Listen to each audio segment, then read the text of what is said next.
World's first. Cross-country moves. A hobby revisited again and again. I'm Flying Scooter from IDIGCOASTERS, and this is my backstory of how I became a roller coaster enthusiast many times over. It started way back before most of you were born, and many of you even considered riding a roller coaster.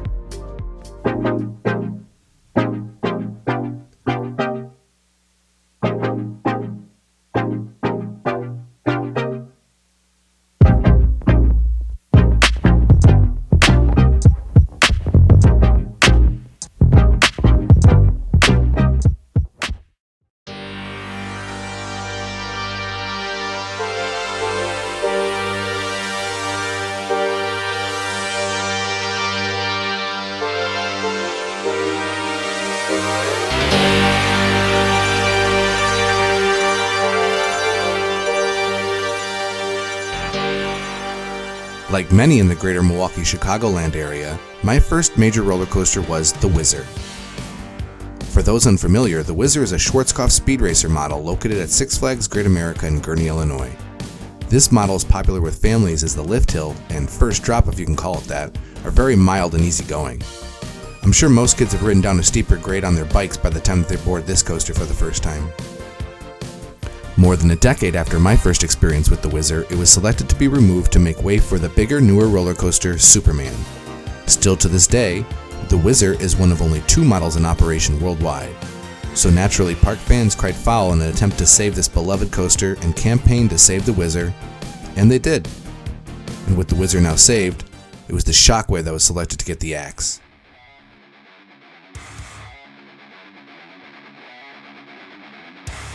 From the Whizzer, I grew tall enough to ride the expertly themed Aero Looper, the Demon. Between the theme song and the queue, the tunnel as you approach the lift hill, the lit tunnel after the loops, or the demon's mouth you dive through before you hit the corkscrews, this coaster scared the living daylights out of me as a kid. And it's easy to see why. It's still one of the better themed coasters in the Six Flags chain, one of the many relics of the Marriott days at Great America. You're about to plummet 15 stories. If you can do it without uttering a sound, then you've mastered the American Eagle at Great America. You'll rocket at 65 miles an hour, and that's just the beginning. Come on, let's ride it again! No way. Unless you let me hold your hand. Go hand in hand in hand in Great America. See? More Marriott relics. I then terrifyingly grasped my way around the big, bad, fast American Eagle. At this time, it was the fastest wooden roller coaster in the world, a title it held from when it opened in 1981 until the year 2000 when the Boss opened at Six Flags St. Louis. American Eagle was the very first Intamin Woody, a daunting task that Intamin would not undertake again until 10 years later at Efteling with Pegasus in 1991. It would take Intamin another decade before opening their first Intamin prefabricated wooden roller coaster with Colossus at Haida Park in 2001. This is a factory-produced, laser-cut set of track that allows the entire roller coaster to be put together like a giant Lego set. This results in a much easier construction process, smoother rides, less expensive build, more reliable operation, and allows the track to be put under G-forces previously impossible on a wooden roller coaster. This is what allows El Toro to feature world-class ejector airtime on a wooden roller coaster. If you want to know more about this subject, go check out El Toro Ryan's video. It's fascinating. My next major coaster was the very first coaster ever from manufacturer Bolliger & Mabillard, the stand-up roller coaster named Iron Wolf. Engineers Walter Bolliger and Claude Mabillard had been working for construction and engineering firm Giovanola as that company served as subcontractors on coaster construction projects, such as Intamin's Z-Force at Six Flags Great America in Gurnee, Illinois. The Force is here. The ultimate force. The world's first and only Z-Coaster. Designed to turn and twist and dive like no other force on Earth. Come ride the Z-Force, only at Six Flags Great America. That 1986 Intamin roller coaster was the first to use the now well-recognized box section track. At the time, it was made by subcontractor Giovanola.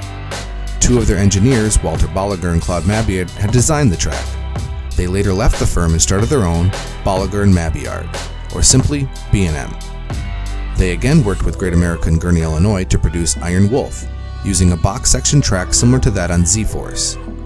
Iron Wolf was later made famous by appearing in the 1994 Macaulay Culkin film Richie Rich.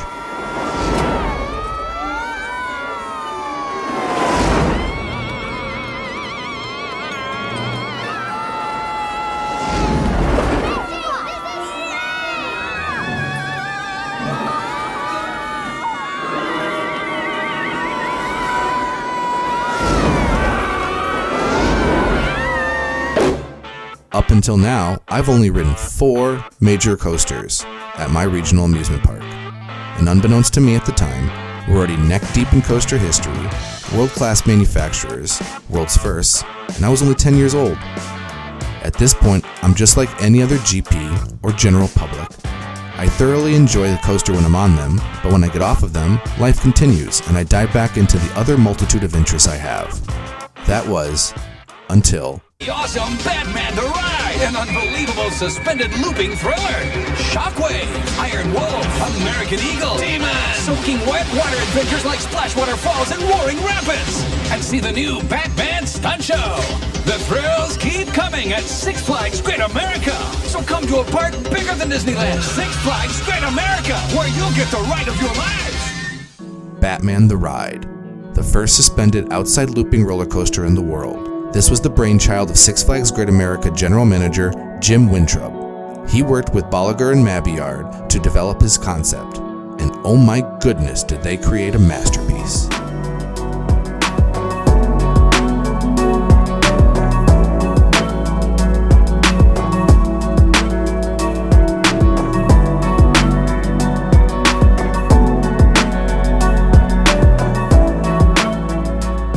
Arrow had developed the suspended roller coaster, it had attempted to give it a corkscrew.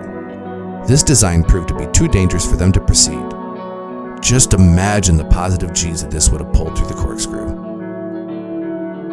Even their suspended model needed to be reworked before their design would be accepted. The Bat at Kings Island closed within 2 years of its initial opening due to the lack of banking on its turns.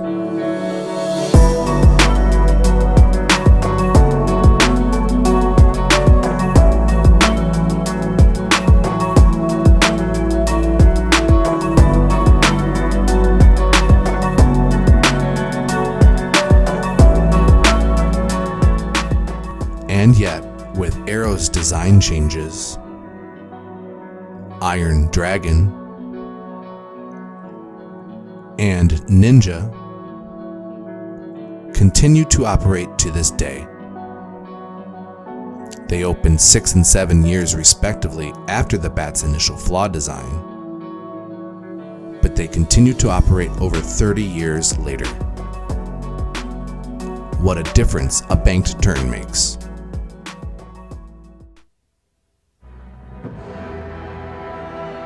Fireworks erupted in the sky over the Six Flags Great America theme park near Chicago to herald a marriage of movies and merriment. Batman the comic book hero has inspired Batman the Ride. It would take B&M to perfect the suspended looping concept, and upon its opening, Batman the Ride immediately drew massive crowds, lauded fanfare, and had one of the best themed queues that Six Flags had ever produced. It was full-scale immersion into the world Tim Burton had crafted for Bob Kane's character. Follow that up with the creation of Batman Stunt Spectacular, and Six Flags, along with parent company Time Warner, had created a replicable hit. Pair a coaster that sits on a smaller plot of flat land with theming attached to one of the most popular movie franchises of the 90s, and you've got a recipe for instant success. Even without the theming, the small footprint and ability to be constructed on virtually any plot of land at any park made this a go-to for Six Flags executives and overseas parks alike. In the end, 12 Batman clones would be created, 11 continued to operate, 5 are not themed to Batman, but have the same layout or mirrored layout, and 7 are located in Six Flags parks. After the intensity and pacing of Batman the Ride, I was prepped for nearly anything thrown at me. Except for Shockwave. That massive aero mega looper stood tall above everything else at Six Flags Great America. I never did get on that one. Great America wants to take you on the ride of your life. First, we'll drop you 16 stories, then curl you into colossal 360-degree loops. You'll ride along on the highest and fastest roller coaster in the world. New Shockwave. Once you ride it, you may never be the same. Shockwave, the ultimate thrill, only at Great America. Yeah, no, 10-year-old me's definitely still scared of that one. Sadly, my story doesn't continue with me crushing Viper a year or two later, or the other newfangled Towers of Terror at Great America. My family and I would move from the greater Milwaukee area to Vermont. While beautiful as all get out, it's still a state to this day without a single operating traditional roller coaster. And I moved there before beautiful mountain coasters were a thing, so I didn't even have that as an option. It looked like I was going to have me a bit of a roller coaster drought here.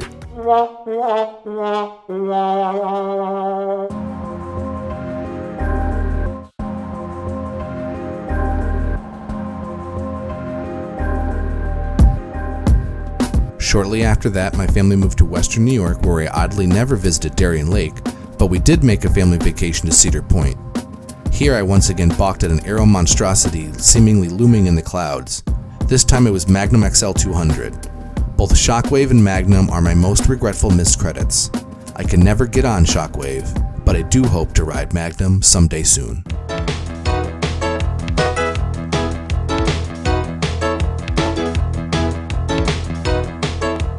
Cedar Point. If you're looking for thrills, this is the place to find them. Raptor riders will literally kick the sky on this high-tech thriller.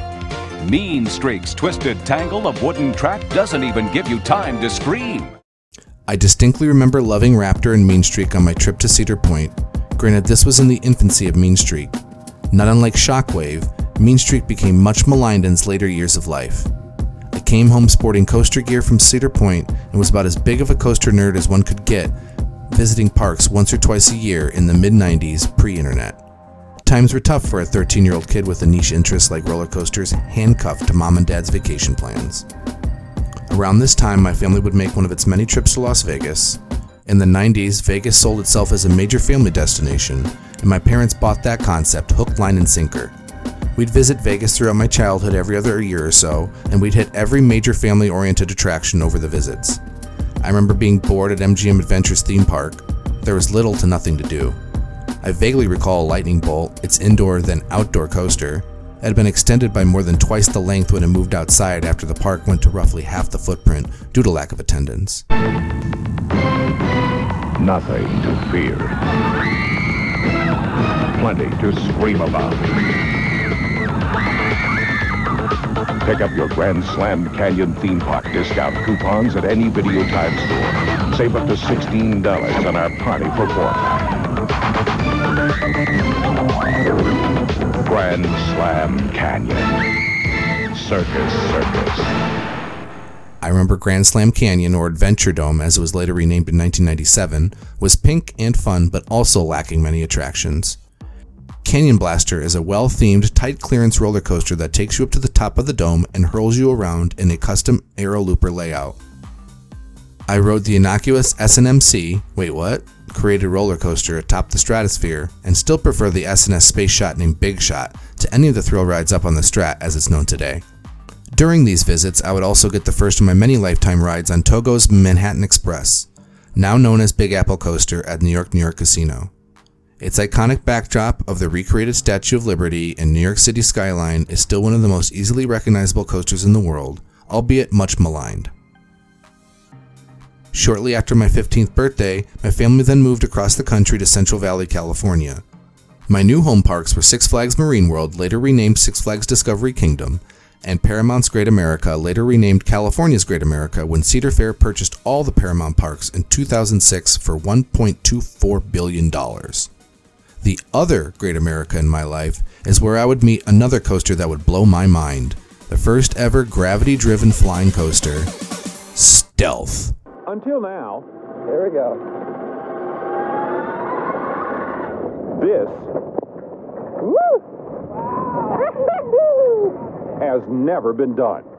Flying, face down, arms free, on the world's newest roller coaster. We knew we wanted to get people into the flying position. We had prone, to be Superman, to be horizontal and flying. Nothing between you and the ground or the sky through a half mile of stomach-twisting vertical loops. A 50-mile-an-hour ride in 52 seconds. This was its first test ride. The project designer is Anthony Esparza. That worked. Every part of it.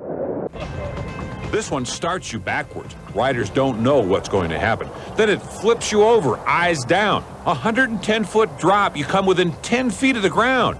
Up, down, and over in a horseshoe twist, and for good measure, a double inverted corkscrew. Whew! All that at about the posted speed of a lot of freeways. While definitely plagued with uptime issues and train malfunctions, lines were long, but I more so remember going up a lift hill facing the sky for the first time, flipping over the pre-drop, and feeling that experience of flying on a coaster like never before. This was just weeks after the coaster had opened to the public. B&M flyers are amazing, and sure, Flying Dutchmans are showing their age now, but back in 2000, when it first opened, Stealth was on a whole nother level, and there was nothing to compare it to.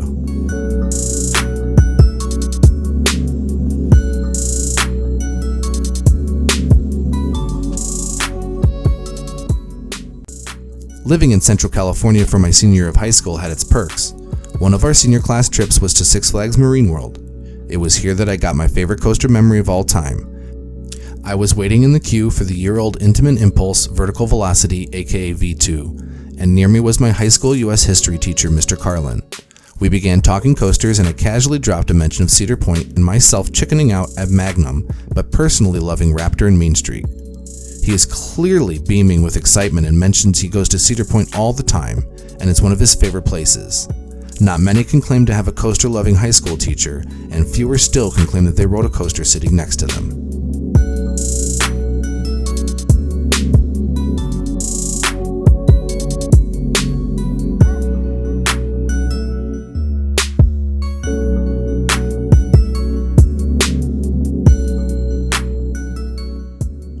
I doubt he knows how much that ride meant to me that day.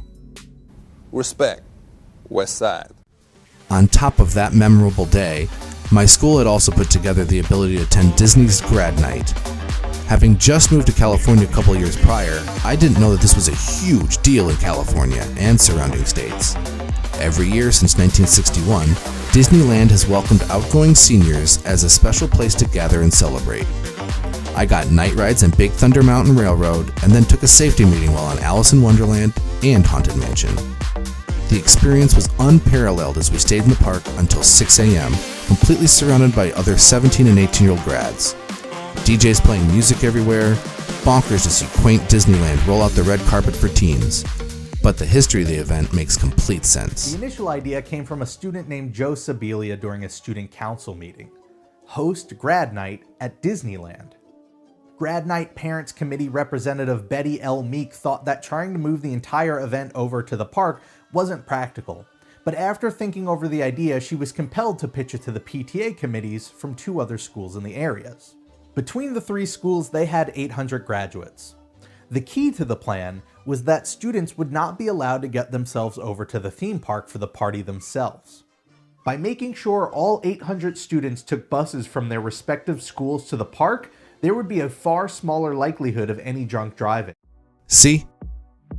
Fast forward another year, and I would be living in Las Vegas attending college at UNLV. Living in Vegas as a 19 and 20-year-old doesn't provide for many entertainment options, but thankfully, as we've touched on previously, there are a few coasters to ride in Nevada, and I also wouldn't let my proximity to California go to waste.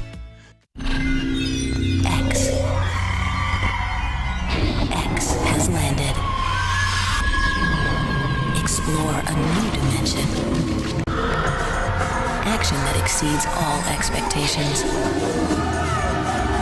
X, experience the extreme. Only at Six Flags Magic Mountain.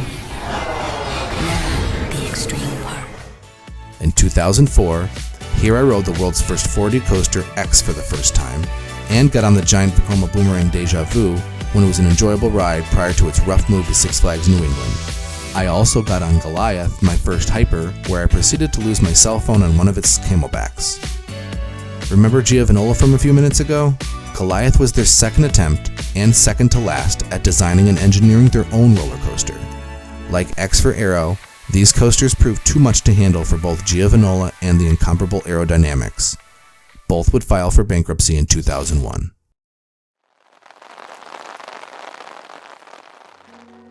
On our way back from the trip to Magic Mountain, my beater of a college car broke down climbing the San Bernardino Hills. I only know now how well-timed that would be, as even the most earnest enthusiast with the best laid plans still cannot get this cred. Buffalo Bill's in Primm, Nevada was the nearest place to tow my car so I could rest for the night. Due to my car breakdown, I would get the chance to ride the rarest of rare rides, the Aero Hyper Desperado, the king of SBNO, standing but not operating. Dumb luck in retrospect, but a fun way to ride a coaster that I drove by every single time I drove to California.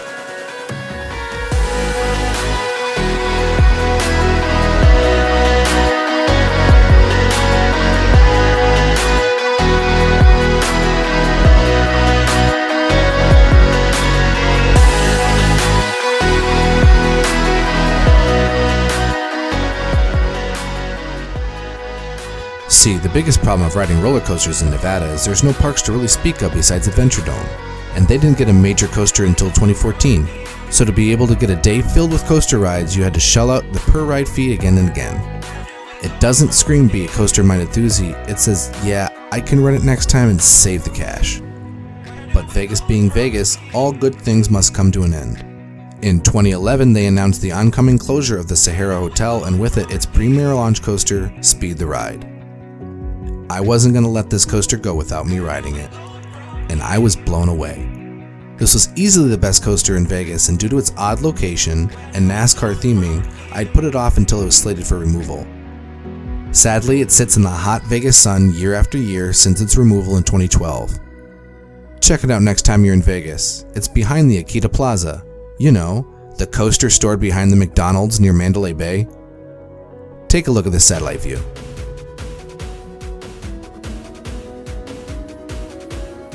In May of 2012, I moved from Vegas to Albany.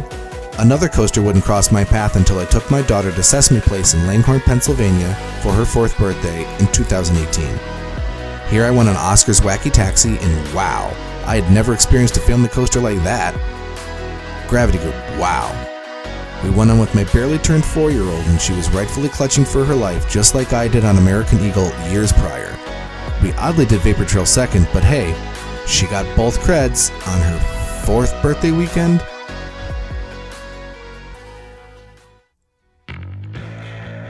In November 2020, we bought a house within 10 miles of Great Escape. We had never visited in the 8 years we lived in the capital region because, as some of you know, it's not the most well-known park for roller coasters. But summer of 2021, our whole family got season passes to Great Escape, and I worked my way around getting the creds as we did different family trips to the park. Midsummer, we decided to make the trip to Six Flags New England, and when I had to pick up my first coaster to ride, it had to be their B&M coaster themed to Batman, the floorless Batman the Dark Knight.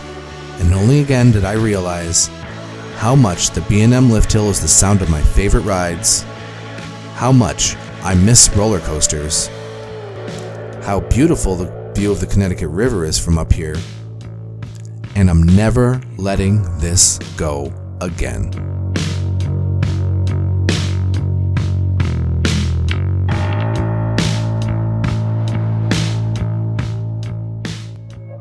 It took another trip with an enthusiast friend in late September for me to get on Superman and Wicked Cyclone, and boy did those rattle out any loose bolts and get me back in tip-top coaster form. I went back every Saturday until Six Flags New England closed for the season, and I went 4 times to Six Flags Great Adventure during Holiday in the Park, because their lifts were spinning. And, well, I dig coasters. Do you? Thank you for watching my incredibly long-winded coaster story. I look forward to making more videos for you in the future. Until then, please like this video, comment below some other topics you'd like us to discuss, and please subscribe to our channel. You can also follow us on Instagram if you dig coasters too. Let's ride.